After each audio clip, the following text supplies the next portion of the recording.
अस्सलामु अलैकुम वरहमतुल्लाहि वबरकातुह। एक नए सबक के साथ आप खिदमत में हाज़िर हैं। आज का जो हमारा सबक है सूरतुल बक़रा, कुरान की पहली सूरत, पारा नंबर 2, आयत नंबर 196 का कुछ हिस्सा लस बलस और रवानी के साथ आप खिदमत में पेश की जाएगी। सो चलते हैं सबक की तरफ। अऊज़ु बिल्लाहि मिनश शैतानिर रजीम। बिस्मिल्लाहिर्रहमानिर्रहीम। वअतिम्मुल हज्ज वल उम्रता लिल्लाह फ़इन उहसिरतुम फ़मस्तैसर मिनल हद्य वला तहलिक़ू रुऊसकुम हत्ता यबलुगल हद्यु महिल्लह فمن كان منكم مريضا أو به أذى من رأسه ففدية من صيام أو صدقة أو نسك.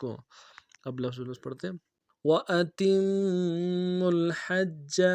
وأتموا الحج والعمرة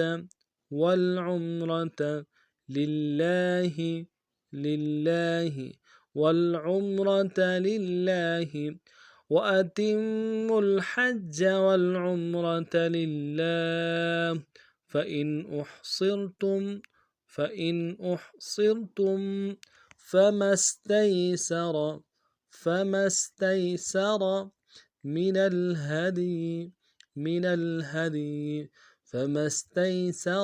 الهدي فإن أحصرتم فما استيسر من الهدي ولا تحلقوا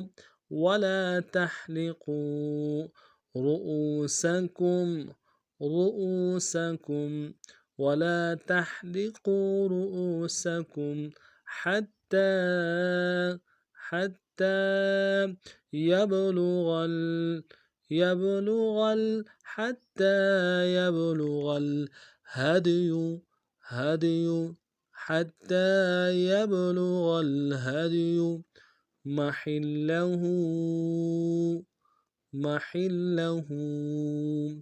حتى يبلغ الهدي محله ولا تحلقوا رؤوسكم حتى يبلغ الهدي محله فمن كان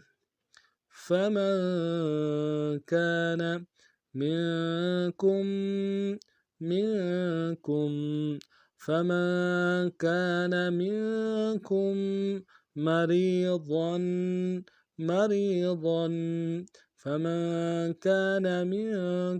مريضا أو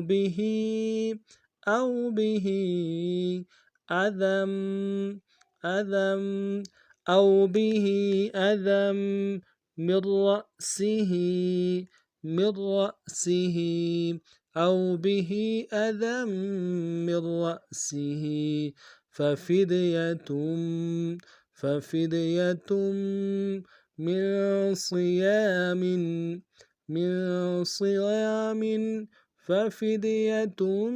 من صيام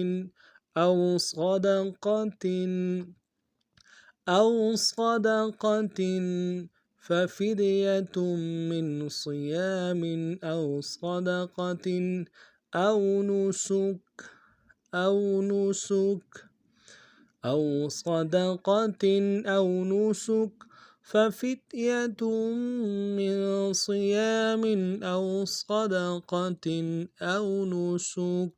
अब पूरे सबक को दोबारा वहाँ पढ़ दें।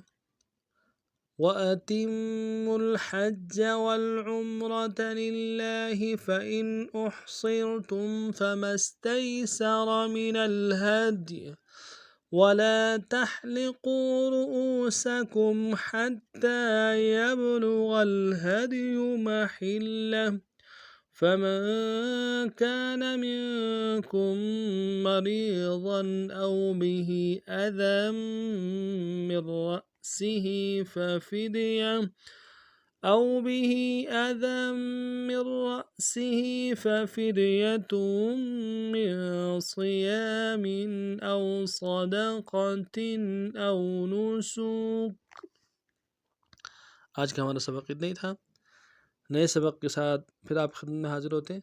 तब तक के लिए अस्सलामु अलैकुम व रहमतुल्लाहि व बरकातुहू।